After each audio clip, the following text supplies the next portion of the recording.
What is up, people? Hope you're all doing well. Welcome back to more esports talk. Honestly, not too much to take away from this past weekend of RLCS from both NA and EU. I will break that down very shortly for all of you guys. Maybe while you're here, though, that being Mousesports, their now coach Lethamyr taking to Twitter this past weekend to talk about potential sabotage towards Scrubkilla now on that Mouz roster, who I will repeat is still, to me, one of the top rosters in RLCS. We'll see if they can keep up with themselves and, of course, continue to mesh with that new roster. New addition being Scrubkilla, and along with that, Lethamyr pointing out that apparently someone out there was actually trolling, inviting him to Steam Discord or Steam groups, and of course that interrupts his game, or apparently it does. I'm not really sure when it comes to shift tabbing, that kind of stuff, if it does pop up in your client, but apparently some troll out there continually was actually inviting Scrubkilla to Steam groups and trying to interrupt their games live on broadcast. Now, yeah, your first response might be, yes, that's on Scrub, any other pro players out there, to always be offline.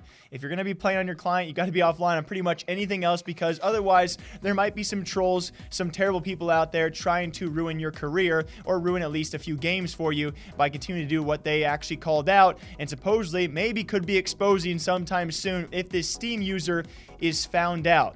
Now, with that, though, there are a few people out there calling to delete the tweet. I think it's a great message for other pro players out there, especially up-and-comers who might not know better from Rival Series or young pros in general. Always offline yourself. Don't trust, especially when it comes time for this not being a LAN setting. You're playing from home. You're playing from your new setting as well. And so people are going to, they're going to watch the broadcast. They'll know when you're going to be playing your matches. They'll know when to interrupt you. I think overall a great message, and did not really understand why people were like, delete this. Delete this. No, Mousesports is not being sabotaged. Yes, it's up to Scrubkilla to go offline, but still, it showcases the dirty people out there in gaming who just want to see you fail, and they'll do just about anything in order to do so, including just going on Steam and inviting you. But with all that being said, guys, again, not really too much taken away. I would say not many surprises, and still some great series out there as well. We're going to first cover North America. Cloud9 first, finally getting their first victory throughout this season, albeit though it's to a team like Flight, who I think a lot of us have solidified, if not in the bottom 4, maybe bottom 2 so far, winless, and the only remaining winless team this season. So again, Cloud9's victory here, there's not too much to take away. Can we actually see them bounce back before LAN like we have seen time and time again? This is nothing to reconvince me of that, but of course they do win, better than a loss as well, and they send Flight down to dead last place. G2 continues to be very, very dominant so far across both sides, NA and EU, the most dominant team in my opinion. NRG continues to take people to Game 5, very close matchups, and I think all of us can solidify, especially after this past weekend, a team like Sonics is our dark horse, right? Yes, you take NRG to a Game 5 loss, but you beat Space Station Gaming, then you actually beat other teams like Rogue this weekend. Hey, they have solidified to me at least a top 6 placement, and they could be a LAN competitive team, which I am super excited about. So far of all the teams we are watching, especially when it comes time for a newer team out there, I think Sonics for me has to be the most explosive and one that I'm super excited to watch. Besides that, though, nothing too surprising. When we go to Europe, though,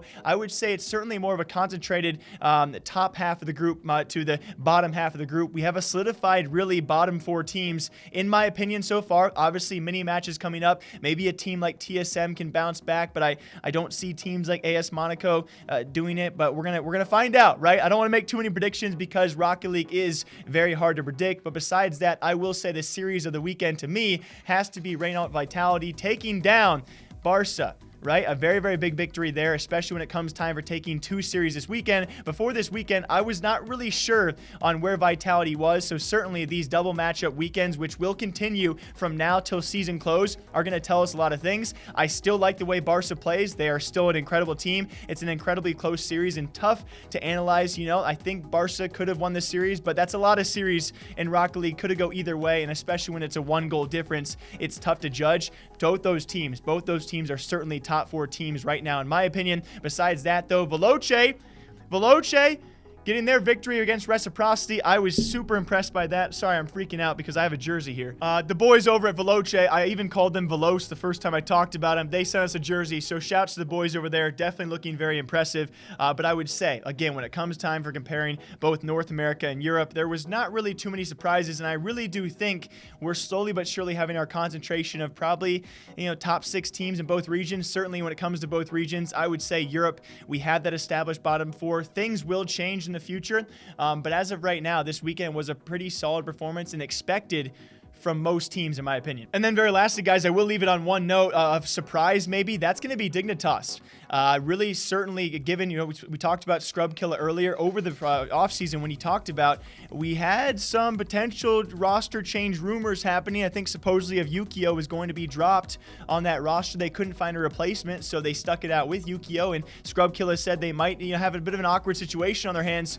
Certainly not awkward enough. They still remain at the top of their side of things, so I'd be very impressed and so far very surprised by them. We'll see how they finish out this season as well, but we continue, guys, a few more weeks, actually several more weeks still of RLCS matches. I cannot wait to break it down for all of you guys. Who are you enjoying watching the most so far? I would say my top team's got to be the Sonics and maybe Mousesports, but I'm a fanboy of them as well. Until next time, hope you guys all enjoy breaking down RLCS match results and other things every single day here, guys. Esports and gaming, if you like it, I cover it. Until next time, take care, drink your coffee, stay hydrated, nerd.